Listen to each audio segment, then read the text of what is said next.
آل محمد كما صليت على إبراهيم وعلى آل إبراهيم إنك حميد مجيد. اللهم بارك على محمد وعلى آل محمد كما باركت على إبراهيم وعلى آل إبراهيم إنك حميد مجيد. أما بعد فإن أصدق الكلام كلام الله وخير السنن سنن محمد صلى الله عليه وسلم وشر الأمور محدثاتها وكل محدثة بدعة وكل بدعة ضلالة وكل ضلالة في النار. يا أيها الذين آمنوا اتقوا الله حق تقاته ولا تموتن إلا وأنتم مسلمون. أعوذ بالله من الشيطان الرجيم. بسم الله الرحمن الرحيم. إن الله يأمركم أن تؤدوا الأمانات إلى أهلها وإذا حكمتم بين الناس أن تحكموا بالعدل إن الله نعم ما يعظكم به إن الله كان سميعا بصيرا. اللهم رب اشرح لي صدري ويسر لي أمري واحلل عقدة من لساني يفقه قولي. إن أريد إلا الإصلاح ما استطعت وما توفيقي إلا بالله عليه توكلت وإليه أنيب. ബഹുമാന്യരായ സഹോദരി സഹോദരന്മാരെ, സത്യവിശ്വാസി വിശ്വാസിനികളെ, പരമകാരുണ്യകനായ പടച്ച റബ്ബിൻ്റെ പരിശുദ്ധ ദീനീ വിധിവിലക്കുകളെ ജീവിതത്തിൻ്റെ എല്ലാ സമയ സന്ദർഭങ്ങളിലും പാലിച്ച് അള്ളാഹുവിൻ്റെ ഇഷ്ട ദാസന്മാരായി മാറുന്നതിന് വേണ്ടിയുള്ള പരിശ്രമം മരിക്കുന്നത് വരെ സൽക്കർമ്മനിരതമായി നിലനിർത്തണമേ എന്ന് എന്നെയും നിങ്ങളെയും ആമുഖമായി ഉണർത്തുകയാണ്, തഖ്വ കൊണ്ട് വസിയത്ത് ചെയ്യുകയാണ്. അള്ളാഹുവിൻ്റെ റിളയും മഹബ്ബത്തും നേടിയെടുക്കുന്ന പരിശ്രമ വീതിയിൽ സന്മാർഗ സ്ഥിരതയോടെ സൽക്കർമ്മ നിരതയോടെ മുന്നേറുന്ന മുവഹിദുകളിൽ, മുത്തഖീങ്ങളിൽ, മുസ്ലിഹീങ്ങളിൽ അവൻ നമ്മെ ഉൾപ്പെടുത്തി അനുഗ്രഹിക്കുമാറാകട്ടെ. വിശുദ്ധ ഖുർആനിലെ 4-ാം അധ്യായം സൂറത്തുൻ നിസായിലെ 58-ാമത്തെ ആയത്താണ് ആമുഖമായി എന്നെയും നിങ്ങളെയും ഓതിക്കേൾപ്പിച്ചിട്ടുള്ളത്. ഈ ആയത്തുമായി ബന്ധമുള്ള ചില ആലോചനകളാണ് ഇന്നത്തെ ഈ ഖുതുബയുടെ സാരോപദേശമായി ഉദ്ദേശിക്കുന്നത്. പുതിയ കാല ജീവിതത്തിൽ അല്ലാഹു സുബ്ഹാനഹു വ തആലയുടെ വിധിവിലക്കുകൾ ലംഘിക്കുന്നതിന് വേണ്ടിയുള്ള ഇടങ്ങൾ എമ്പാടും ലഭിക്കുകയും അള്ളാഹുവിലുള്ള തഖ്വ നിലനിർത്തുന്നതിന് വേണ്ടി അങ്ങേയറ്റത്തെ ശ്രദ്ധയും പരിശ്രമവും ആവശ്യവുമുള്ളതായ ഒരു സമയമാണ്. സമൂഹത്തിൽ വളരെ വ്യാപകമായി നഷ്ടപ്പെട്ടുകൊണ്ടിരിക്കുന്ന ഒരു വിഷയത്തെക്കുറിച്ചാണ് അല്ലാഹു സുബ്ഹാനഹു വ തആല ഈ സൂക്തത്തിലൂടെ നമ്മെ അറിയിക്കുന്നത്, ഉത്ബോധിപ്പിക്കുന്നത്. വിശ്വസ്തത നഷ്ടപ്പെടുന്ന ഒരു ലോകം. അമാനത്തുകൾ ഏറ്റെടുത്തവരൊക്കെ, അത് ഭരണാധികാരികളായിരുന്നാലും ഭരണീയരായിരുന്നാലും അതേപോലെ തന്നെ രാഷ്ട്രീയ രംഗത്തായിരുന്നാലും മതരംഗത്തായിരുന്നാലും നമ്മുടെ ജീവിതത്തിൻ്റെ ഉപജീവനത്തിൻ്റെ വിവിധ തുറകളിലും ഉദ്യോഗങ്ങളിലും വിദ്യാഭ്യാസ മേഖലകളിലും അങ്ങനെ സാമൂഹിക കുടുംബ സൗഹൃദങ്ങളിലെല്ലാം അമാനത്തുകളിൽ അഥവാ വിശ്വസ്തതക്ക് വലിയ വീഴ്ച സംഭവിച്ചു കൊണ്ടിരിക്കുമ്പോൾ വിശ്വാസികൾ എന്ന നിലക്ക് അല്ലാഹു സുബ്ഹാനഹു വ തആല ഈ വിഷയത്തിൽ നമ്മെ അറിയിക്കുന്ന കാര്യങ്ങൾ അതീവ ഗൗരവത്തോടെ നമ്മൾ മുഖവിലേക്ക് എടുക്കേണ്ടതുണ്ട്. ഈ ആയത്തിലൂടെ അള്ളാഹു നമ്മെ ഉത്ബോധിപ്പിക്കുന്നു, ഇന്നല്ലാഹ യഅ്മുറുക്കും, തീർച്ചയായും അള്ളാഹു നിങ്ങളോട് കൽപ്പന നൽകുകയാണ്, അൻ തുഅദ്ദുൽ അമാനാതി ഇലാ അഹ്ലിഹാ, അമാനത്തുകൾ, അനാമത്തുകൾ അതിൻ്റെതായ അഹ്ലുകാർക്ക് നിങ്ങൾ അത് കൊടുക്കണം. വഇദാ ഹകംതും ബൈനന്നാസ്, ജനങ്ങൾക്കിടയിൽ നിങ്ങൾ വല്ല വിധി തീർപ്പ് നടത്തുകയാണ് എങ്കിൽ, അത് കുടുംബത്തിലാകട്ടെ, സമൂഹത്തിലാകട്ടെ, സൗഹൃദത്തിലാകട്ടെ, ജോലിയുടെ മേഖലകളിൽ, ഏത് സ്ഥലങ്ങളിലും മേഖലകളിലും കാര്യങ്ങളിലുമായിരുന്നാലും മനുഷ്യർക്കിടക്ക്, ജനങ്ങൾക്കിടക്ക് നിങ്ങൾ വല്ല വിധി തീർപ്പ് നടത്തുകയാണെങ്കിൽ അൻ തഹ്കുമു ബിൽ അദ്ൽ, നീതിയോടുകൂടിയായിരിക്കണം.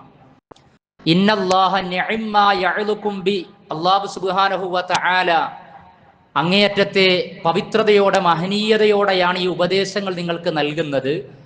ഇന്നല്ലാഹ കാന സമീഅൻ ബസീറാ, ഈ വക വിഷയങ്ങളിൽ നിങ്ങൾ വല്ല ഉദാസീനതയും വീഴ്ചയും വരുത്തി കഴിഞ്ഞാൽ അല്ലാഹു സുബ്ഹാനഹു വ തആല സമീഅ, അതെല്ലാം കേൾക്കുന്നവനാണ്. അമാനത്തോ നീതിയോ നഷ്ടപ്പെടുത്താൻ നിങ്ങൾ സ്വന്തം മനസാക്ഷിയോടോ അതല്ലെങ്കിൽ മറ്റുള്ളവരോടോ വല്ല നീക്കുപോക്കുകളും നടത്തുന്നു എങ്കിൽ, സംസാരിക്കുന്നു എങ്കിൽ, അതെല്ലാം കേൾക്കുന്ന സമീഅാണ് അല്ലാഹു. നിങ്ങൾ ആസൂത്രണം നടത്തിക്കൊണ്ടിരിക്കുന്ന കാര്യങ്ങളെക്കുറിച്ച് ബസീർ, കൃത്യമായി കണ്ടുകൊണ്ടിരിക്കുന്ന ബസീറുമാണ് അല്ലാഹു സുബ്ഹാനഹു വ തആല. അതുകൊണ്ട് അവനെ മറച്ചു വെച്ചുകൊണ്ട്, അവനിൽ നിന്ന് മാറി നിന്നുകൊണ്ട് ഈ വിഷയങ്ങളിൽ ഒന്നും നിങ്ങൾക്ക് നിർവഹിക്കാൻ സാധ്യമല്ല എന്ന് പറയാം. അപ്പൊ അമാനത്തുകൾ എന്ന് പറഞ്ഞാൽ നമുക്കറിയാം, പടച്ച റബ്ബിനോടും പടപ്പുകളോടും ഒക്കെ നിർവഹിക്കേണ്ട അമാനത്തുകളുണ്ട്. ഇസ്ലാമികമായി നമ്മൾ നിർവഹിക്കേണ്ട ആരാധനകൾ, അനുഷ്ഠാന മുറകൾ, അത് നോമ്പായിരുന്നാലും സക്കാത്തായിരുന്നാലും വിശുദ്ധ ഖുർആനുമായുള്ള ബന്ധമായിരുന്നാലും പടച്ച റബ്ബ് നമ്മിൽ വിശ്വസിച്ചേൽപ്പിച്ച ഇസ്ലാമിക ഹിദായത്തിന്റെ ഭാഗമായി കൊണ്ട് മരിക്കുന്നത് വരെ നിർവഹിക്കേണ്ടതെല്ലാം അല്ലാഹു സുബ്ഹാനഹു വ തആലയോടുള്ള അമാനത്താണ്. ആ വിശ്വസ്തതയുടെ ഭാഗമാണ്, വിശ്വാസത്തിന്റെയും ഭാഗമാണത്. അതേപോലെ തന്നെ മനുഷ്യർക്കിടക്ക് നിർവഹിക്കേണ്ടതുണ്ട്. അതാണ് ഞാൻ നേരത്തെ സൂചിപ്പിച്ചത്, ഭരണാധികാരികൾ ഭരണീയരോട് നിർവഹിക്കാനുള്ളത്. കുടുംബനാഥര് തൻ്റെ കുടുംബത്തിന്, തൻ്റെ കീഴിലുള്ള മക്കളോടും ഇണകളോട് നിർവഹിക്കാനുള്ളത്. കുടുംബിനികൾ തൻ്റെ ഭർത്തൃ കുടുംബത്തോട് നിർവഹിക്കാനുള്ളത്. മുതലാളി തൊഴിലാളിയോട്, തൊഴിലാളി മുതലാളിയോട്, കച്ചവടക്കാർ അവർക്കിടക്കൊക്കെ നിർവഹിക്കേണ്ട അമാനത്തുകളുണ്ട്. ഉദ്യോഗത്തിൽ, കുടുംബത്തിൽ, സമൂഹത്തിൽ, സൗഹൃദത്തിൽ, ഇടപാടുകളിൽ, ഇടപഴകലുകളിലെല്ലാം അമാനത്തുണ്ട്. അല്ലാഹു സുബ്ഹാനഹു വ തആല നമ്മിൽ ഏൽപ്പിച്ച ഭക്തിയോടെ, സൂക്ഷ്മതയോടെ, ജാഗ്രതയോടെ നിർവഹിക്കേണ്ട കാര്യങ്ങളാണത്. അഥവാ ആരെങ്കിലും വല്ല വസ്തുക്കളും നമ്മളെ ഏൽപ്പിച്ചിട്ടുണ്ട് എങ്കിൽ, നമ്മൾ അനാമത്ത്, മലയാളത്തിലും പറയും അമാനത്ത്, അനാമത്ത് മുതലുകൾ എന്നൊക്കെ പറയാറുണ്ട്. വിശ്വസ്തയോടുകൂടി നമ്മെ വിശ്വസിച്ച് ആരെങ്കിലും വല്ല വസ്തുക്കളും നമ്മെ ഏൽപ്പിച്ചിട്ടുണ്ട് എങ്കിൽ അതിൽ കൃത്രിമത്വം നടത്താതെ ആ സമയവും ഡേറ്റും ദിവസവും എത്തിക്കഴിഞ്ഞാൽ ആ കരാർ അനുസരിച്ച് അത് തിരിച്ചേൽപ്പിക്കുക എന്നത് അമാനത്തിന്റെ ഭാഗമാണ്, മനുഷ്യർക്കിടയിൽ നിലനിൽക്കേണ്ടതാണ്. അത് മനുഷ്യർക്കിടക്കും സമൂഹത്തിനിടക്കും സ്വാസ്ഥ്യമുണ്ടാക്കുന്നതിന്റെ അടിസ്ഥാന ഘടകവും കൂടിയാണ്. അമാനത്തുകൾ നഷ്ടപ്പെടുന്ന ഒരു സമൂഹത്തിൽ വ്യക്തിബന്ധങ്ങൾക്ക് വിലയുണ്ടാവുകയില്ല, സാമൂഹിക രംഗം സുരക്ഷിതമായി തീരുകയില്ല. ഉദാഹരണങ്ങൾ പറയേണ്ടതില്ല. അതേപോലെ തന്നെ നമ്മളൊരു കാര്യം ഏറ്റെടുത്തു കഴിഞ്ഞാൽ, ജോലിയാകാം, മറ്റുള്ള എന്ത് കാര്യങ്ങളാകാം, ആ കാര്യം നമ്മൾ ഏറ്റെടുത്തു കഴിഞ്ഞാൽ ആ കാര്യങ്ങളിൽ, ആ റെസ്പോൺസിബിലിറ്റിയിൽ, ഉത്തരവാദിത്തത്തിൽ വീഴ്ച വരുത്താതെ നമുക്കത് നിർവഹിക്കാൻ കഴിയണം. വീഴ്ച വരുത്തുന്ന കാര്യങ്ങൾ വരികയാണ് എങ്കിൽ അത് ആരാണോ നമ്മെ ഏൽപ്പിച്ചിട്ടുള്ളത് എങ്കിൽ അവരത് അറിയിക്കണം. എനിക്ക് സാമ്പത്തികമായി, ആരോഗ്യപരമായി, അതേപോലെ തന്നെ സാഹചര്യങ്ങൾ കൊണ്ട് നിങ്ങൾ ഏൽപ്പിച്ച ഈ റെസ്പോൺസിബിലിറ്റി, ഈ ഉത്തരവാദിത്തം, ഈ അമാനത്ത്, ഈ കാര്യം, ഈ ജോലി, ഈ എഫേർട്ട് എന്നെ കൊണ്ടെടുക്കാൻ സാധ്യമല്ല. അതുകൊണ്ട് നിങ്ങളുടെ മുമ്പിൽ കാണുമ്പോൾ ആളായിട്ട് കാര്യമില്ല. CCTV ക്യാമറകൾക്കനുസരിച്ച് അമാനത്ത് നിർവഹിക്കേണ്ട ഗതികേട് എനിക്കുണ്ടാകാൻ പാടില്ല. സുതാര്യമായി, സുദൃഢമായി, ഓപ്പൺ ആയിക്കൊണ്ട് പടച്ചറബുമായുള്ള കരാറ് എന്ന നിലയ്ക്ക് എനിക്ക് എൻ്റെ ജോലി, എൻ്റെ ഉത്തരവാദിത്തം, ആര് കണ്ടാലും കണ്ടില്ലെങ്കിലും, ആര് നിരീക്ഷിച്ചാലും നിരീക്ഷിച്ചില്ലെങ്കിലും എൻ്റെ അമാനത്ത് എനിക്ക് നിർവഹിക്കാൻ സാധിക്കണം. അതിനെനിക്ക് സാധിക്കാതെ വന്നിരിക്കുകയാണ്. അതുകൊണ്ട് ഞാൻ ഇവിടെ പറയാൻ ആഗ്രഹിക്കുന്നു, ഇവിടം അവസാനിപ്പിക്കാൻ ആഗ്രഹിക്കുന്നു എന്ന നിലക്ക് നിലപാടെടുക്കണം. അതല്ലെങ്കിൽ പരലോകത്തും ഇഹലോകത്ത് നിന്യതയും പരലോകത്തും നിന്യതയും ഭാരവുമായി നമുക്ക് വരാനുള്ളതാണ്. അതിലേക്ക് വരാം. അപ്പോൾ ഏൽപ്പിക്കപ്പെടുന്ന ഉത്തരവാദിത്വം, ജോലി കാര്യങ്ങളിൽ സത്യസന്ധമായ നിലപാട് സ്വീകരിക്കൽ അമാനത്തിന്റെ ഭാഗമാണ്.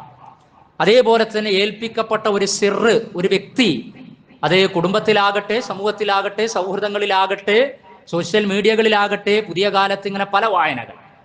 അപ്പൊ നമ്മെ ഏൽപ്പിച്ചിട്ടുള്ള ഒരു സിർ, ഒരു രഹസ്യം, അത് പുറത്തുവിടണ്ട. നീ ആയതുകൊണ്ട് ഞാനും നീയും തമ്മിലുള്ള ബന്ധത്തിന്റെ അടിസ്ഥാനത്തിൽ അത് പങ്കുവച്ചതാണ്. അതിന് അതിന്റെ പ്രൈവസിയോടുകൂടി രഹസ്യ സ്വഭാവത്തിൽ നീ കൈകാര്യം ചെയ്യണം എന്ന് ഏൽപ്പിച്ചിട്ടുണ്ട് എങ്കിൽ പിന്നെ ആ ഏൽപ്പിച്ച മനുഷ്യൻ നമ്മുടെ ശത്രുവായി തീർന്നാലും ആ രഹസ്യം പുറത്തുവിടാൻ പാടില്ല, പെർമിഷൻ ഇല്ലാതെ, അനുവാദമില്ലാതെ. അപ്പൊ ഏൽപ്പിക്കപ്പെട്ട രഹസ്യങ്ങൾ അത് അതിൻ്റെതായ അമാനത്ത് എന്ന നിലക്ക് സൂക്ഷിക്കേണ്ടതുണ്ട്. അതേപോലെ തന്നെ ഇടപാടുകൾ, നമ്മെ വിശ്വസിച്ചുകൊണ്ട് പലതരത്തിലുള്ള ഇടപാടുകൾ നടത്തുന്നവരുണ്ടാകും. ആ ഇടപാട് നടത്തുമ്പോൾ അതും അമാനത്താണ് എന്ന് ഓർമ്മയുണ്ടാകണം. അതിൽ ചതിയും വഞ്ചനയും ഒക്കെ നടത്തിക്കൊണ്ട് അറിയുന്നില്ല എന്ന നിലക്ക് അങ്ങനെ വഞ്ചന നടത്തി കാര്യങ്ങൾ ഐഹികം വരുതിയിൽ വരുത്താനുള്ള അവിവേകത്തിന്റെ ശ്രമം, ഭക്തി നഷ്ടപ്പെട്ട് പൈശാചികതക്ക് വശംവദരായിക്കൊണ്ട് വളരെ കുറഞ്ഞ കാലയളവിലെ ഈ നൈമിഷികതക്ക് വേണ്ടി നമ്മുടെ സന്മാർഗവും അമാനത്തും ദീനീബോധവും നഷ്ടപ്പെടുത്തുന്ന അവസ്ഥ ഉണ്ടാകാൻ പാടില്ല. അപ്പൊ ചതിയും വഞ്ചനയും പാടില്ല. പ്രവാചകൻ സല്ലല്ലാഹു അലൈഹി വസല്ലമയുടെ ഹദീസുകളിൽ അൻ അബീ ഹുറൈറ ഖാല നബി സല്ലല്ലാഹു അലൈഹി വസല്ലം, പ്രവാചകൻ സല്ലല്ലാഹു അലൈഹി വസല്ലമയിൽ നിന്ന് നിവേദനം ചെയ്യുന്ന ഹദീസ്, അബൂ ഹുറൈറ റളിയല്ലാഹു അൻഹുവിൽ നിന്ന് പ്രവാചകൻ പറയാ, അദ്ദിൽ അമാന, അദ്ദിൽ അമാന, നീ അമാനത്ത്, ഈ പറയും പ്രകാരത്തിലുള്ള അമാനത്തുകളൊക്കെ അതിൻ്റെതായ ഉത്തരവാദിത്ത ബോധത്തോടു കൂടി നീ നിർവഹിക്കണം. ഇലാ മനി ഇത്തമനിക്ക, നിന്നെ ജോലിക്കെടുത്ത ആള്, നിന്നെ വിശ്വസിച്ചേൽപ്പിച്ച മുതല്, നിന്നിൽ വിശ്വാസം അർപ്പിച്ച് പങ്കുവെച്ച രഹസ്യം, ഈ പറയുന്ന കാര്യങ്ങളിൽ ഒക്കെ നീ അമാനത്ത് നിറവേറ്റണം. വലാ തഖുൻ മൻ ഖാനക, വലാ തഖുൻ, നീ വഞ്ചിച്ച് കളയരുത്, മൻ ഖാനക, നിന്നെ വഞ്ചിച്ച ആളെ. അവൻ എങ്ങനെയാണെങ്കിൽ ഞാനും അങ്ങനെയാണ്. ഈ ഒരു പോളിസി മുസ്ലിമിന് പാടില്ല. ഫദ്ഫഅ ബില്ലതി അഹ്സൻ, തിന്മയെ നന്മ കൊണ്ട് നേരിടുക എന്നതാണ്. അതുകൊണ്ട് എന്നെ വഞ്ചിച്ചു, അവനെ ഞാനും വഞ്ചിക്കും എന്ന നെഗറ്റീവിലേക്ക് പോകാൻ പാടില്ല എന്ന് അമാനത്തിന്റെ വിഷയത്തിൽ പ്രവാചകൻ സല്ലല്ലാഹു അലൈഹി വസല്ലം പറയാണ്. ഇനിയും അങ്ങനെ നമ്മുടെ ജീവിതത്തിന്റെ ഭിന്ന മേഖലകളിൽ സൂക്ഷിക്കേണ്ട അമാനത്തിൽ ഭാര്യാഭർത്തൃ ബന്ധത്തെ പരാമർശിച്ചുകൊണ്ട് പ്രവാചകൻ സല്ലല്ലാഹു അലൈഹി വസല്ലം നൽകുന്ന വലിയൊരു ഉപദേശമുണ്ട്. അൻ അബീ സഈദ് അൽ ഖുദരി ഖാല ഖാല റസൂലുള്ളാഹി സ്വല്ലല്ലാഹു അലൈഹി വസല്ലം, ഇന്ന മിൻ അഅ്ളമിൽ അമാന ഇൻദല്ലാഹി യൗമൽ ഖിയാമ, ഇന്ന മിൻ അഅ്ളമിൽ അമാന, അമാനത്തുകളിൽ വെച്ച് ഏറ്റവും മഹനീയമായത്, ഗൗരവതരമായിട്ടുള്ളത്, യൗമൽ ഖിയാമ, അന്ത്യനാളിൽ, അർറജുലു യഫ്ളി ഇല ഇംറഅതിഹി, ഭാര്യാഭർത്തൃ ബന്ധത്തിൽ ഏർപ്പെടുകയാണ്, ഭർത്താവ് ഭാര്യയുമായി, വതുഫ്ളി ഇലൈഹി, അതേപോലെ ഭാര്യ ഭർത്താവുമായി ബന്ധപ്പെട്ടതിന് ശേഷം സുമ്മ യൻഷുറു സിർറഹ, അതിന്റെ രഹസ്യം മറ്റുള്ളവരോട് തമാശ രൂപത്തിൽ പങ്കുവെക്കുന്ന ആളുകളുണ്ട്. അത് അമാനത്തിൽ വീഴ്ച വരുത്തുകയാണ്. അവർ പരലോകത്തെ ഭയപ്പെട്ടുകൊള്ളട്ടെ എന്ന് പ്രവാചകൻ സല്ലല്ലാഹു അലൈഹി വസല്ലമ അറിയിക്കുകയാണ്. അപ്പൊ ഇങ്ങനെ ജീവിതത്തിന്റെ വിവിധ മേഖലകളിൽ നമ്മളിൽ ആഗമത്തോടെ അങ്ങേയറ്റം തമാശയോടെ കണക്കാക്കുന്ന കാര്യങ്ങൾ വരെ നമ്മുടെ ഇസ്ലാമിക ജീവിതത്തിൽ അമാനത്തിന്റെ വിഷയത്തിൽ നമ്മുടെ വ്യക്തിത്വത്തെ ഇടിച്ചു തകർക്കുന്നതാണ്, പ്രയാസപ്പെടുത്തുന്നതാണ്. ഇനിയും പറയാം, നമ്മൾ ഏറ്റെടുക്കുന്ന ഉത്തരവാദിത്തങ്ങൾ ഞാൻ നേരത്തെ സൂചിപ്പിച്ചു. അഥവാ നമുക്ക് ഏറ്റെടുക്കാൻ സാധ്യമല്ല എങ്കിൽ നമ്മളത് ഏറ്റെടുക്കാൻ പാടില്ല. അൻ അബീ ദർരിൻ റളിയല്ലാഹു അൻഹു ഖാല, ഒരിക്കൽ പ്രവാചകൻ സല്ലല്ലാഹു അലൈഹി വസല്ലമയുമായി അബൂദർ റളിയല്ലാഹു അൻഹു സംസാരിച്ചിരിക്കുകയാണ്. ഖുൽതു യാ റസൂലല്ലാഹ്, അള്ളാഹുവിന്റെ പ്രവാചകരെ, ഞാൻ പ്രവാചകനോട് പറഞ്ഞു, അലാ തസ്തഅ്മിലുനി, താങ്കൾ എന്താണ് എനിക്കൊരു ഉത്തരവാദിത്തം നൽകാത്തത്? എനിക്ക് ആ ഗവർണർ പോസ്റ്റ്, അവരെ നയിക്കാനുള്ള ഉത്തരവാദിത്തം, അത് എനിക്ക് അങ്ങ് എന്താണ് നൽകാത്തത് എന്ന് പ്രവാചകൻ സല്ലല്ലാഹു അലൈഹി വസല്ലമയോട് അബൂദർ റളിയല്ലാഹു അൻഹു ചോദിച്ചു. ഖാല, ആ സമയത്ത് പ്രവാചകൻ പ്രതിപദിച്ചു, ഫളറബ ബിയദിഹി അലാ മൻകിബി, എന്റെ ചുമലിൽ തട്ടിക്കൊണ്ട് പ്രവാചകൻ സല്ലല്ലാഹു അലൈഹി വസല്ലമ എന്നോട് പറഞ്ഞു, സുമ്മ ഖാല യാ അബാദർ, അല്ലയോ അബാദർറെ, അബൂദർറെ, ഇന്നക ലഈഫുൻ, നീ ദുർബലനാണ്, നിന്നെ എനിക്കറിയാം, ഏതൊക്കെ ഉത്തരവാദിത്തങ്ങളാണ് അതിന്റെ കനത്തോടുകൂടി നിർവഹിക്കാൻ കഴിയുമോ ഇല്ലയോ എന്ന് എനിക്കറിയാവുന്നതാണ്. അബാദർ, ഇന്നക ലഈഫുൻ, നീ ദുർബലനാണ്. വഇന്നഹാ അമാന, ഗവർണർ പോസ്റ്റ് ഏറ്റെടുക്കുക, നേതൃത്വം ഏറ്റെടുക്കുക, സൂപ്പർവൈസിങ് ഏറ്റെടുക്കുക, അതിനെ വിവിധ വിശകലനത്തിലേക്ക് നമുക്ക് കൊണ്ടുപോകാം. നമ്മുടെ ജീവിതത്തിൽ, അധ്വാനത്തിൽ, ബിസിനസ്സിൽ, കച്ചവടത്തിൽ, വിദ്യാഭ്യാസ മേഖലകളിൽ ഏറ്റെടുക്കുന്ന, ജോലിയാക്കുന്ന അമാനത്തുകളിലൊക്കെ വൈന്നഹ അമാന, അതൊരു അമാനത്താണ്, ഒരു നാടിനെ നയിക്കുന്ന വിഷയമാണ്. വൈന്നഹ യൗമൽ ഖിയാമത്തി ഖിസ്യുൻ, അത് പരലോകത്ത് നിനക്ക് നിന്യതയായി കടന്നു വരും. വനദാമത്തുൻ, അത് ഖേദത്തിന് വഴിയൊരുക്കും. ഇല്ലാ മൻ അഖദഹാ ബിഹഖ്ഖിഹാ, അതിന്റെ ഹക്ക്, അതിന്റെ ബാധ്യത മനസ്സിലാക്കി, അതിന്റെ ഗൗരവം മനസ്സിലാക്കി ഏറ്റെടുക്കാതെ പോയി കഴിഞ്ഞാൽ, വഅദ്ദല്ലദി അലൈഹി ഫീഹാ, ഏറ്റെടുത്ത അമാനത്ത്, ആ നേതൃത്വം വഴി നിർവഹിക്കേണ്ട കാര്യങ്ങൾ നിർവഹിക്കപ്പെടാതെ പോയി കഴിഞ്ഞാൽ അതും വലിയ ഖേദത്തിനും നിന്ദ്യതക്കും പരലോകത്ത് വഴിയൊരുക്കും. അതുകൊണ്ട് ഏറ്റെടുക്കണോ അബൂദർ എന്ന് പ്രവാചകൻ സല്ലല്ലാഹു അലൈഹി വസല്ലമ അബൂദർ റളിയല്ലാഹു അൻഹുവിനോട് ചോദിക്കുകയാണ്. അപ്പൊ നമ്മളൊക്കെ വളരെ ലളിതമായി ലാഘവമായി അത് ഏറ്റെടുക്കുക, ഇത് ഏറ്റെടുക്കുക, മഹല്ല്, സംഘടനാ നേതൃത്വം, ദഅവത്ത്, അതേപോലെ തന്നെ മറ്റുള്ള കാര്യങ്ങൾ ഇതൊക്കെ ഏറ്റെടുക്കുന്ന സമയത്ത് ഒരു ഉമ്മത്തിനെ ചൂഴ്ന്നു നിൽക്കുന്ന വിവിധ വിഷയങ്ങളിൽ സക്രിയമായി ഇടപെടലുകൾ നടത്തേണ്ട, സമയം കൊടുക്കേണ്ട, സന്നദ്ധത കാണിക്കേണ്ട, യാത്ര ചെയ്യേണ്ട, അതിനനുസരിച്ച് ഭക്തി നേടിയെടുക്കേണ്ട, നീതിയുക്തമായി, നേരത്തെ പറഞ്ഞ ആയത്തിലുണ്ടല്ലോ, നിങ്ങൾ നീതിയോടുകൂടിയായിരിക്കും. അമാനത്തും അതിലും ചേർത്തുകൊണ്ടാ പറഞ്ഞത്. ഇതൊക്കെ ഏറ്റെടുത്ത് നിർവഹിക്കാൻ പറ്റുന്ന പാകതയിലേക്ക് എത്തിയിട്ടില്ല എങ്കിൽ അലങ്കാരത്തിന് വേണ്ടി അധികാരം ഏറ്റെടുത്ത് അമാനത്തിൽ വീഴ്ച വരുത്തി ഇഹത്തിലും പരത്തിലും നിന്ദ്യത ഉണ്ടാക്കാൻ പാടില്ല. അല്ലാഹു സുബ്ഹാനഹു വ തആല നമ്മെ സംരക്ഷിക്കുമാറാകട്ടെ. ഏറ്റെടുത്ത അമാനത്തുകൾ ഭംഗിയോടെ ഭക്തിയോടെ നിറവേറ്റാൻ തൗഫീഖ് പ്രദാനം ചെയ്യുമാറാകട്ടെ. ഇനി പരലോകത്തെത്തുന്ന സമയത്ത് നരകത്തിന്റെ മുകളിൽ സിറാത്തിലൂടെ കടന്നു പോകുന്ന രംഗമുണ്ട്. പ്രവാചകൻ സല്ലല്ലാഹു അലൈഹി വസല്ലം പറഞ്ഞു, അവിടെ അമാനത്തും റഹ്മും കൊണ്ടുവരപ്പെടുന്നതാണ്. അമാനത്തും യമീനൻ വശിമാലൻ, ആ സിറാത്തിന്റെ, ആ പാലത്തിന്റെ രണ്ട് ഭാഗത്തായിട്ട് റഹ്മും അതേപോലെ അമാനത്തും കൊണ്ടുവരാൻ. നമ്മൾ ഏറ്റെടുത്ത അമാനത്ത്, അതേപോലെ കുടുംബ ബന്ധങ്ങൾ. എന്നിട്ട് അതിലൂടെ കടന്നു പോകുന്ന സമയത്ത് കുടുംബ ബന്ധങ്ങളിൽ വീഴ്ച വരുത്തിയ ആളുകളെ ആ കുടുംബ ബന്ധം വീഴ്ത്തിക്കളയും നരകത്തിലേക്ക്. അമാനത്ത് ഏറ്റെടുത്തുകൊണ്ട് അത് പൂർത്തീകരിക്കാത്ത ആളുകളെ ആ അമാനത്ത് അതിലേക്ക് വീഴ്ത്തിക്കളയുന്നതാണ്.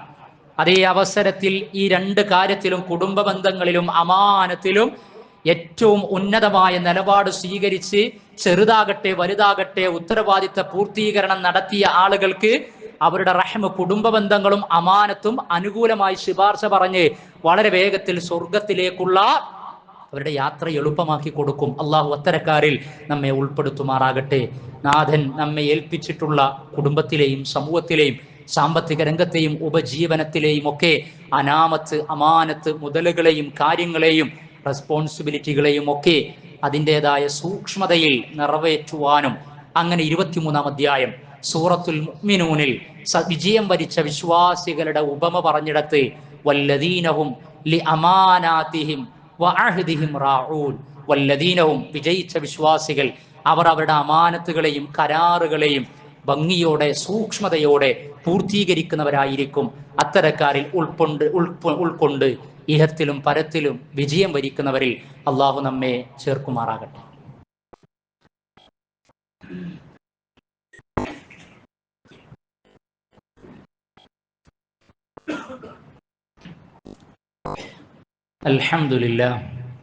അൽഹംദുലില്ലാഹില്ലദീ ഹദാനാ ഇലൽ ഇസ്ലാം وهو الذي أنعمنا وأسعدنا بهذه الهداية النعيمة وهو الذي أكرمنا بالقرآن وهو الذي لم يلد ولم يولد ولم يكن له كفوا أحد والصلاة والسلام على القائل إنما بعثت لأتمم مكارم الأخلاق.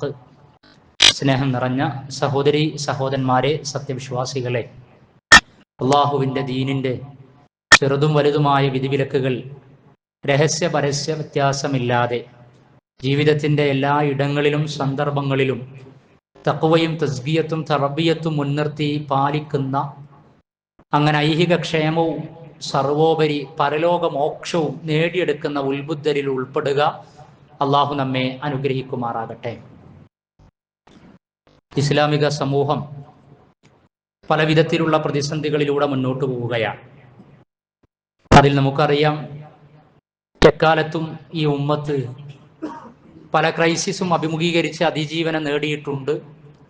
കഴിഞ്ഞ ഖുതുബയിൽ പറഞ്ഞതുപോലെ തൗഹീദും തവക്കുലും തഖ്വയും, പടച്ചറബിലുള്ള വിശ്വാസം വിശുദ്ധമാക്കുക, ആ വിശ്വാസത്തിന്റെ ഉപോൽപ്പന്നമായി തവക്കുലോടുകൂടി മുന്നോട്ട് പോവുക, കാര്യങ്ങൾ അവധാനതയോടെ കാലത്തിന്റെ സ്പന്ദനങ്ങൾ തിരിച്ചറിഞ്ഞുകൊണ്ടുള്ള നടപടിക്രമങ്ങളിലേക്ക് പ്രവേശിക്കുക, പടച്ചറബിനോട് പ്രാർത്ഥിക്കുക, പ്രയത്നിക്കുക.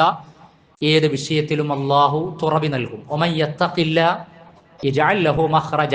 ആരാണോ പടച്ചറബിനെ സൂക്ഷിക്കുന്നത് എങ്കിൽ സൂക്ഷിക്കുന്ന ആളുകൾക്ക് ഏത് വിഷയത്തിലും പടച്ചറബ് എക്സിറ്റ്, ഒരു തുറവി, അതിജീവനം നൽകുമെന്ന് ഖുർആനിന്റെ ആയത്താണ്. അള്ളാഹുവിന്റെ വാഗ്ദാനമാണ്. അള്ളാഹു അവന്റെ വാഗ്ദാനത്തെ ലംഘിക്കാറില്ല. അതിന്റെ കാര്യകാരണങ്ങളും മാനദണ്ഡങ്ങളും പാലിക്കപ്പെട്ടു കഴിഞ്ഞാൽ ഇന്നല്ലാഹ ലാ യുഖ്ലിഫുൽ മിആദ്, അള്ളാഹു അവന്റെ വാഗ്ദാനങ്ങൾ, കരാറുകൾ ലംഘിക്കുകയില്ല. ഏതായാലും ഇങ്ങനെ ഒരു ഭാഗത്ത് പല വിവാദങ്ങൾ നടന്നുകൊണ്ടിരിക്കുമ്പോൾ വിവാദങ്ങളിൽ എരുതിയിൽ എണ്ണൊഴിക്കുക എന്ന് പറഞ്ഞ പോലെ പലപ്പോഴും ഇസ്ലാമിൻ്റെ ടേമുകളും സംജ്ഞകളും ഒക്കെ ചർച്ചയ്ക്ക് വരാറുണ്ട്. പല ആളുകളും പല വിധത്തിൽ പലതും പറയാറുണ്ട്. ഇസ്ലാമിക സമൂഹത്തെയും മുസ്ലിമീങ്ങൾ താമസിക്കുന്ന ഇടങ്ങളെയും ഒക്കെ പ്രത്യേകം ഫോക്കസ് ചെയ്തുകൊണ്ട് സംസാരിക്കുന്ന ആളുകളുടെ മനസ്സിൻ്റെ വൈകൃതം നമ്മൾ കേൾക്കാറുണ്ട്. അതിലേക്കൊന്നും ഞാൻ കടക്കണില്ല. ഏതായിരുന്നാൽ ഇസ്ലാമിൻ്റെ മാനവികതയും കാരുണ്യബോധവും സഹജീവി സ്നേഹവും ഒക്കെ നമുക്കറിയാവുന്നതാണ്. അതാരും പ്രത്യേകം സർട്ടിഫൈ ചെയ്ത് തരേണ്ട ആവശ്യമില്ല. ആരൊക്കെ തീവ്രതയും വർഗീയതയും അതിനുവേണ്ടി ബ്രെയിൻ വാഷിക്കും അതിനുവേണ്ടി പ്രചണ്ഡമായ പ്രചരണവും അങ്ങനെ നടത്തുന്ന ആളുകളുടെ ഓരം ചേർന്ന് നിൽക്കലും അതിൻ്റെ രാഷ്ട്രീയ ലാഭം ഉപയോഗപ്പെടുത്തലും ഒക്കെ നടത്തിയാലും ഇസ്ലാമിക ഉമ്മത്ത് വർഗീയവൽക്കരിക്കപ്പെടൂല. അതിൻ്റെ കാരണം വിശുദ്ധ ഖുർആനിൻ്റെ അനുയായികളാണ് നമ്മൾ. യാ യുഹന്നാസ് ഇന്നാ ഖലഖനാകും മിൻ ദക്കരിൻ വ ഉൻസ, ഒരാണിൽ നിന്നും ഒരു പെണ്ണിൽ നിന്നും സൃഷ്ടിക്കപ്പെട്ട വിഭാഗമാണ്. ആദമിൻ്റെയും ഹവ്വയുടെയും മക്കളാണ് ഈ ലോകത്ത് ജീവിക്കുന്ന സർവ്വ മനുഷ്യരുമെന്ന മാനവിക ബോധനത്തിന് പുതിയ കാലത്തിൻ്റെ ടെക്നോളജികളുടെ വൈജ്ഞാനിക വികാസം ആവശ്യമില്ലാതെ 6-ാം നൂറ്റാണ്ടിൽ അവതരിക്കപ്പെട്ട വിശുദ്ധ ഖുർആനിൻ്റെ സൂക്തങ്ങൾ കൊണ്ട് മാനവിക മൈത്രി വിഷയത്തിൽ സമൂഹത്തിൻ്റെ മുന്നിൽ നടക്കാൻ പ്രത്യയശാസ്ത്രപരമായി കെൽപ്പുള്ള ഉമ്മത്താണ് ഇസ്ലാമിക ഉമ്മത്ത് എന്ന് പറയുന്നത്. അതാണ് ആ വിഷയത്തിൽ സൂചിപ്പിക്കുവാനുള്ളത്. എന്നാൽ ഈ ഉമ്മത്തിന് പുറത്തുള്ള ആളുകൾ പരിക്കേൽപ്പിക്കുന്നത് പോലെ അല്ലെങ്കിൽ അതിൽ ഉപരിയായിക്കൊണ്ട് പരിക്കേൽപ്പിക്കുന്നതിൻ്റെ അകത്തുള്ള ആളുകളാണ്. ഒന്ന്, ഈ ഉമ്മത്ത് ഐക്യബോധത്തോടെ ഇന്നമൽ മുഅ്മിനൂന ഇഖ്വ, വിശ്വാസികൾ സഹോദരങ്ങളാണ് എന്ന നിലക്ക് ഐക്യബോധത്തോടെ നിലനിൽക്കേണ്ട വിഷയങ്ങളിൽ ഐക്യബോധത്തോടെ നിലനിൽക്കണം. അതൊരു അമാനത്താണ്. ഞാൻ നേരത്തെ പറഞ്ഞതുപോലെ തന്നെ ഓരോ വിഷയങ്ങളും അതിൻ്റെ പ്രിഫറൻസ് ആൻഡ് പ്രയോറിറ്റി എന്ന് പറയും. വിഷയത്തിൻ്റെ മെറിറ്റും മുൻഗണനാക്രമവും മനസ്സിലാക്കിക്കൊണ്ട് ഈ ഉമ്മത്ത് സംഘടന ഭേദമന്യേ ഈ ഉമ്മത്തിൻ്റെ അവകാശങ്ങൾ സംരക്ഷിക്കാൻ വേണ്ടി ഒന്നിച്ച് അണിനിരക്കണം. അതാരെയും അതിജീവിക്കാനോ ഓവർടേക്ക് ചെയ്യാനോ അല്ലെങ്കിൽ വിധേയപ്പെടുത്താനോ വേണ്ടിയല്ല, മറിച്ച് നമ്മുടെ അവകാശങ്ങൾ ഹനിക്കപ്പെടാതിരിക്കാൻ. പക്ഷേ അതിന് പോലും സാധിക്കാത്ത വിധത്തിലുള്ള അവിവേകങ്ങൾ ഒരിക്കലും ഈ ഉമ്മത്തിനടക്ക് ഉണ്ടാകാൻ പാടില്ല. നേതൃത്വം വളരെ സൂക്ഷ്മതയോടെ ആ വിഷയങ്ങൾ കൈകാര്യം ചെയ്യേണ്ടതുണ്ട്. മറ്റൊരു ഭാഗം ഈ മതത്തെ, ഇസ്ലാമിനെ ഇതിനകത്ത് നിന്നുകൊണ്ട് പൗരോഹിത്യം ഇത്തിക്കണ്ണികളായിക്കൊണ്ട് പറയിപ്പിച്ചു കൊണ്ടിരിക്കുന്ന വിവാദങ്ങളും വന്നുകൊണ്ടിരിക്കുകയാണ്. ഇപ്പോൾ ഒരു സഹോദരിയുടെ മരണം, പ്രസവം, ഇതൊക്കെ ചർച്ചയാണ്. ഇതൊക്കെ ചർച്ച ചെയ്യുന്ന ആളുകൾക്ക് അത് ഇസ്ലാമുമായി ബന്ധപ്പെട്ടതാണല്ല. എന്നാൽ പല വേദികളും ഈ പറയും പ്രകാരം പൗരോഹിത്യം പലതും സംസാരിച്ചു വെച്ചിട്ടുണ്ട്. ചാനലുകളിലെ പ്രൈം ടൈം ഡിസ്കഷനിൽ അതൊക്കെയാണ് ഉദ്ധരിക്കപ്പെടുന്നത്. മായാവി കഥകൾ ഈ ആധുനിക കാലത്ത് ഒരിക്കലും പ്രൊമോട്ട് ചെയ്യപ്പെടാൻ പാടില്ലാത്ത വാചകങ്ങൾ അതെല്ലാം കൃത്യമായി കൊണ്ട് പ്രൈം ടൈം ചർച്ചയിലേക്ക് കൊണ്ടുവന്നുകൊണ്ട് ഇസ്ലാമിക സംജ്ഞകളെ, ഇസ്ലാമിക വിശ്വാസത്തെ അരികവൽക്കരിക്കാൻ വേണ്ടി കൂടുതൽ തെറ്റിദ്ധരിപ്പിക്കാൻ വേണ്ടിയുള്ള ശ്രമം ഉണ്ടാവുകയാണ്. ആരാണിതിന് അവസരം ഒരുക്കി കൊടുക്കുന്നത്? മുസ്ലിം പണ്ഡിതന്മാർ എന്ന് പറഞ്ഞുകൊണ്ട് ഇസ്ലാമിക വേഷധാരികളായ ആളുകൾ അവർ വളരെ ബോധപൂർവം സംസാരിച്ചു വെച്ചതാണ്. എന്ത്, എവിടെ, എങ്ങനെ സംസാരിക്കണം എന്നതിനെക്കുറിച്ച് യാതൊരു ബോധവുമില്ലാതെ, അല്ലേ? വൈദ്യശാസ്ത്രം എന്ന് പറഞ്ഞാൽ ഇപ്പൊ ഇങ്ങനെയൊക്കെ സംസാരിക്കപ്പെടുന്നതിന്റെ മുമ്പ് പിന്നാമ്പുറങ്ങൾ, ഇന്നലകള്, പ്രവാചകൻ സല്ലല്ലാഹു അലൈഹി വസല്ലമയുടെ ഹദീസുകൾ, ആയത്തുകൾ, ഇതൊക്കെ പരിശോധിച്ചു കഴിഞ്ഞാൽ ഇസ്ലാം വളരെ ശാസ്ത്രീയമായി ഈ വക വിഷയങ്ങളെ കൈകാര്യം ചെയ്യുന്നു, ചർച്ചക്കെടുക്കുന്നു എന്ന് നേരെ ചൊവ്വേ കാര്യങ്ങൾ മനസ്സിലാക്കുന്ന ആർക്കും ബോധ്യപ്പെടും. തദാവു, നിങ്ങൾ ചികിത്സിക്കണം, പ്രവാചകൻ സല്ലല്ലാഹു അലൈഹി വസല്ലം പറഞ്ഞതാ. അപ്പൊ ചികിത്സക്ക് വേണ്ടി, സർജറിക്ക് വേണ്ടി, അതേപോലെ ഏത് അസുഖമായിരുന്നാലും നമ്മൾ ഇതേ മെമ്പറിൽ വെച്ച് തന്നെ ആത്മീയ ചൂഷണവുമായി ബന്ധപ്പെട്ടുകൊണ്ടുള്ള പല വിഷയങ്ങളും കൈകാര്യം ചെയ്തതാണ്. അപ്പോൾ ചികിത്സക്ക് വേണ്ടി ഡോക്ടർമാരെ കാണണം, ആധുനിക സംവിധാന സങ്കേതങ്ങൾ ഉപയോഗപ്പെടുത്തണം, അതിൽ യാതൊരു സംശയവുമില്ല. മാത്രവുമല്ല, മോഡേൺ സയൻസിന് വലിയ സംഭാവനകൾ നൽകിയിട്ടുള്ള പണ്ഡിതന്മാർക്ക് ജന്മം കൊടുത്ത മതം കൂടിയാണ് ഇസ്ലാം എന്ന് പറഞ്ഞാൽ. ഇസ്ലാമിൻ്റെ അബ്ബാസി കാലഘട്ടം, അതേപോലെ തന്നെ മുസ്ലിം സ്പെയിൻ, കൊർദോവ കാലഘട്ടം, അതിലൊക്കെ നൽകപ്പെട്ട സംഭാവനകളിൽ ഇബ്നു സീന, റാസി, അസ്സഹ്റാവി, ഇബ്നു ഈസ, ഇങ്ങനെ പരിശോധിച്ചു കഴിഞ്ഞാൽ, റാസി എന്നൊക്കെ പറഞ്ഞു കഴിഞ്ഞാൽ മാറാ രോഗങ്ങൾക്ക് മരുന്ന് കണ്ടെത്തിയ ഇസ്ലാമിലെ ഇന്നലകളിലെ വൈദ്യശാസ്ത്ര വിശാരദന്മാര്, സർജറിയിലെ ഐക്കണായി മാറിയിരുന്നു സഹ്റാവി എന്ന് നിങ്ങൾക്ക് ചരിത്ര ഗ്രന്ഥത്തിൽ കാണുവാൻ കഴിയും. അതേപോലെ സ്ത്രീ രോഗ വിദഗ്ധന്മാരായിരുന്ന അതിനുള്ള രചനകൾ നടത്തിയ ഇമാം റാസി, അലി ഇബ്നു ഈസ, അദ്ദേഹം ഒഫ്താൽമോളജിസ്റ്റ് എന്നാണ് അറിയപ്പെടുന്നത്. അങ്ങനെ ഒരുപാട് കണ്ടെത്തലുകൾ മുൻകാല പൂർവ്വസൂരികളായ പണ്ഡിതന്മാർ, അവരുടെയൊക്കെ പിന്മുറക്കാരായി ഈ മേഖലകളിൽ പുതിയ സംഭാവനകൾ നൽകേണ്ട വിഭാഗമാണ് ഇസ്ലാമിക ഉമ്മത്ത് എന്ന് പറയുന്നത്. ആ ഉമ്മത്തിന്റെ വേദികളിൽ നിന്ന് വന്നുകൊണ്ടിരിക്കുന്നത് എന്താണ് എന്ന് നമ്മൾ ആലോചിച്ചാൽ മതി. അപ്പൊ പറഞ്ഞു വരുന്നത് ആയത്തോ ഹദീസോ ഇസ്ലാമിക ചരിത്രമോ അതിനൊന്നും പ്രോത്സാഹനം നൽകണില്ല. മറിച്ച് കാലത്തിന്റെ മുന്നിൽ നടക്കാൻ വേണ്ടിയാണ് പറയുന്നത്, ചികിത്സ എടുക്കാനാണ് പറയുന്നത്. ഇനി മസ്അല തേടി തേടിപ്പോയി അത് സ്ത്രീയാണ്, പെണ്ണാണ്, സഹോദരിയാണ്, പെണ്ണുങ്ങളാണ്, ഭാര്യയാണ് എന്നൊക്കെ പറഞ്ഞ് അതൊക്കെ ആണുങ്ങളാകുമല്ലോ എന്നൊക്കെ പറഞ്ഞു പോകുന്ന സമയത്ത് അതിനൊന്നും ലൊറൂറത്ത് അനിവാര്യ സാഹചര്യങ്ങളിൽ കർമ്മശാസ്ത്ര മസ്അലകളിൽ അതിനൊന്നും പ്രശ്നമില്ല. അല്ലേ?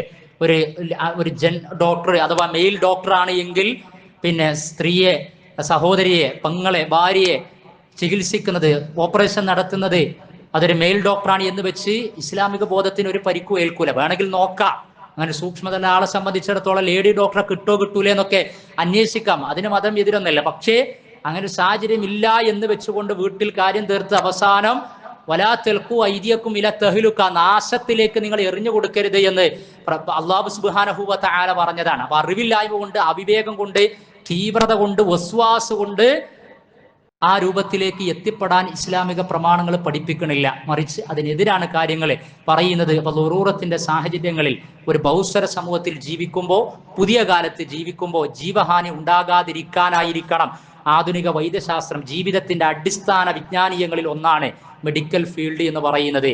അതിന് സംഭാവന നൽകിയ ഉമ്മത്തിലെ അംഗങ്ങളാണ് പൂർവസൂരികൾ. ആ പാതയാണ് പഠിപ്പിച്ചത്. അതിനനുസരിച്ചാണ് നവോത്ഥാന സരണി ആ മേഖലയിൽ മുന്നോട്ട് പോകേണ്ടത്. ഈ ബോധമാണ് നമുക്കുണ്ടാകേണ്ടത്. അതിനൊക്കെ മുന്നിൽ നടക്കാൻ പ്രാപ്തി ഉമ്മത്ത് നേടിയിട്ടുണ്ട്. അറബിക് കോളേജ് ആണോ എന്ന് തോന്നുന്ന വിധത്തിൽ, പക്ഷേ പരിഹാസം ഏറ്റുവാങ്ങേണ്ടി വരും. മെഡിക്കൽ കോളേജ് കണ്ടു കഴിഞ്ഞാൽ അറബിക് കോളേജ് ആണോ എന്ന് തോന്നുന്ന വിധത്തിൽ മുസ്ലിം സമുദായത്തിൽ നിന്ന് പെൺകുട്ടികൾ മെഡിക്കൽ ഫീൽഡിലേക്ക് ഇറങ്ങിക്കഴിഞ്ഞ ഒരു കാലത്ത് വീണ്ടും മെഡിക്കൽ ഫീൽഡുമായി ബന്ധപ്പെട്ടുകൊണ്ട് ഈ ഉമ്മത്ത് പരിഹാസം നേരിടുന്നു എന്ന് പറയുന്നത് പ്രയാസമാണ്. അതിനെയും പ്രതിരോധിക്കേണ്ട ബാധ്യത പണ്ഡിതന്മാർക്കുണ്ട്, നേതൃത്വത്തിനുണ്ട്. അല്ലാഹു സുബ്ഹാനഹു വ തആല പുതിയ കാലത്ത് ഇസ്ലാമിക ഉമ്മത്ത് അഭിമുഖീകരിച്ചുകൊണ്ടിരിക്കുന്ന പ്രശ്നങ്ങളിലെല്ലാം അതിൻ്റെ ആത്മീയ ബോധത്തോടെ, പ്രാമാണിക ബോധത്തോടെ, ചരിത്ര ബോധ്യത്തോടെ അതിനെ പ്രതിരോധിക്കാൻ കഴിയുന്ന മുവഹിദുകളും മുത്തഖീങ്ങളുമായ മുസ്ലിമീങ്ങളിൽ ഉൾപ്പെടുവാനുള്ള മഹാഭാഗ്യം അവൻ നമുക്ക് അവർക്കും നൽകി അനുഗ്രഹിക്കുമാറാകട്ടെ. അള്ളാഹുവെ, അറിവില്ലായ്മ കൊണ്ട് സംഭവിക്കുന്ന അപാകതകളെ, തെറ്റുകുറ്റങ്ങളെ ഞങ്ങൾക്ക് നീ പുറത്തു മാപ്പാക്കി തരണമേ നാഥ. വിശുദ്ധ ഖുർആനിന്റെയും സഹിയായ ഹദീസുകളുടെയും അടിസ്ഥാനത്തിൽ ഇസ്ലാമിക ജീവിതത്തെ മരിക്കുന്നത് വരെ മുന്നോട്ട് നീക്കുവാനുള്ള പ്രാമാണിക ബോധ്യം ഞങ്ങൾക്ക് നീ നിലനിർത്തി തരയണമേ റബ്ബേ. അള്ളാഹുവെ, ഞങ്ങൾ നിർവഹിച്ചു കൊണ്ടിരിക്കുന്ന എല്ലാ അമലുകളും നീ സ്വീകാര്യോഗ്യമായ സൽക്കർമ്മങ്ങളായി കബൂൽ ചെയ്യണമേ നാഥ. അള്ളാഹുവെ, യാത്രയായ പരിശുദ്ധ റമദാനിൽ അങ്ങേയറ്റത്തെ ആത്മാർത്ഥതയോടെ, പ്രതിഫലേച്ഛയോടെ ഞങ്ങൾ നിർവഹിച്ച എല്ലാ കർമ്മങ്ങളെയും നീ സ്വീകരിക്കണമേ നാഥ. അള്ളാഹുവെ, ഞങ്ങൾ ഇന്ന് മരണപ്പെട്ട ഞങ്ങളുടെ സഹോദരി സഹോദരന്മാർ, മാതാപിതാക്കൾ, ബന്ധുമിത്രാദികൾ, ഫൈസൽ നന്ദി സഹപ്രവർത്തകൻ, അദ്ദേഹത്തിന്റെ മാതാവ് മരണപ്പെട്ടിരിക്കുകയാണ്. അതേപോലെ തന്നെ ഈ കാലയളവിനടക്ക് മരിച്ചു പിരിഞ്ഞ നമ്മുടെ കുടുംബ ബന്ധുക്കൾ, വേണ്ടപ്പെട്ടവർ, അള്ളാഹു അവർക്കും അതേപോലെ തന്നെ മഹദിക്കുമെല്ലാം മഗ്ഫിറത്തും റഹ്മത്തും പ്രദാനം ചെയ്യുമാറാകട്ടെ. അവരെയും നമ്മെയും അവന്റെ ജന്നാത്തുൽ ഫിർദൗസിൽ ഒരുമിച്ച് കൂട്ടി അനുഗ്രഹിക്കുമാറാകട്ടെ. അള്ളാഹുവെ, അങ്ങേയറ്റത്തെ പരീക്ഷണ സാഹചര്യങ്ങളിലൂടെ കടന്നു പോകുന്ന ഫലസ്തീൻ സമൂഹം, ഗസ നിവാസികൾ, അള്ളാഹുവെ, അവർക്ക് നീ അതിജീവനം നൽകണമേ നാഥ. അള്ളാഹുവെ, ആ പോരാട്ടം മുന്നോട്ട് പോകുമ്പോൾ കൊല്ലപ്പെടുന്നവർക്ക് നീ ഷഹാദത്ത് നൽകണമേ നാഥ. അള്ളാഹുവെ, ആ മണ്ണിന്റെ മക്കൾക്ക് ആ ജന്മനാട് നീ തിരിച്ചു നൽകണമേ റബ്ബേ. അള്ളാഹുവെ, അവർക്കും ഞങ്ങൾക്കും അതൊരു പരീക്ഷണമാണ്. ആ പരീക്ഷണത്തിൽ തൗഹീദോടെ, തസ്കിയത്തോടെ അതിജീവനം നേടിയെടുക്കാനുള്ള ആദർശ വിശുദ്ധി അവർക്കും ഞങ്ങൾക്കും നീ നിലനിർത്തി തരയണമേ റബ്ബേ. അള്ളാഹുവെ, ഞങ്ങളുടെ എല്ലാ ഹലാലായ ഉദ്ദേശ ലക്ഷ്യങ്ങളും നീ സഫലമാക്കി തരയണമേ നാഥ. ഞങ്ങളുടെ ഉപജീവന മേഖലയിൽ നീ വർധനവ് പ്രദാനം ചെയ്യണമേ റബ്ബേ. അള്ളാഹുവെ, ഞങ്ങളിൽ പല രോഗങ്ങൾക്ക് ചികിത്സ തേടിക്കൊണ്ടിരിക്കുന്നവർ ശമനം നൽകണമേ നാഥ. മരുന്ന് പോലുമില്ലാത്ത മാറാ രോഗങ്ങളിൽ നിന്ന് ഞങ്ങളെയും മക്കളെയും ഇണകളെയും വേണ്ടപ്പെട്ടവരെയും നീ സംരക്ഷിക്കണമേ നാഥ.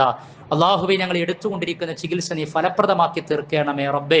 അള്ളാഹുവെ, ഞങ്ങളിൽ സാമ്പത്തിക ബാധ്യത, കടബാധ്യത കൊണ്ട് പ്രയാസപ്പെടുന്നവർ, അള്ളാഹുവെ, ഞെരുക്കങ്ങളിലൂടെ നീങ്ങിക്കൊണ്ടിരിക്കുന്നവർ, അവർക്കെല്ലാം നീ തുറവി പ്രദാനം ചെയ്യണമേ. നീ ബറക്കത്തും റഹ്മത്തും അവർക്കും ഞങ്ങൾക്കും നീ നൽകണമേ നാഥ.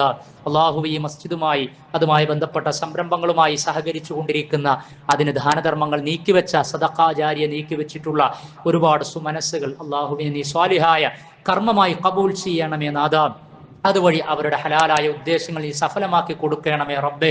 അള്ളാഹുവേ ഞങ്ങളുടെ ദാനധർമ്മങ്ങളെ വരാനിരിക്കുന്ന പരീക്ഷണങ്ങൾക്ക് നീ പ്രതിരോധമാക്കി തീർക്കണമേ.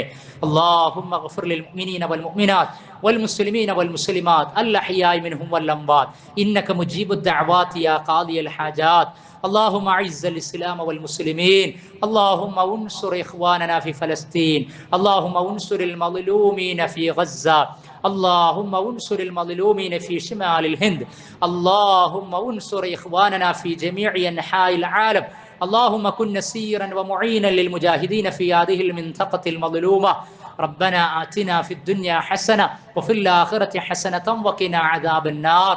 ربنا تقبل دعاءنا. ربنا تقبل صيامنا وقيامنا وأذكارنا وصلاتنا وصدقاتنا وزكاتنا وصالح أعمالنا.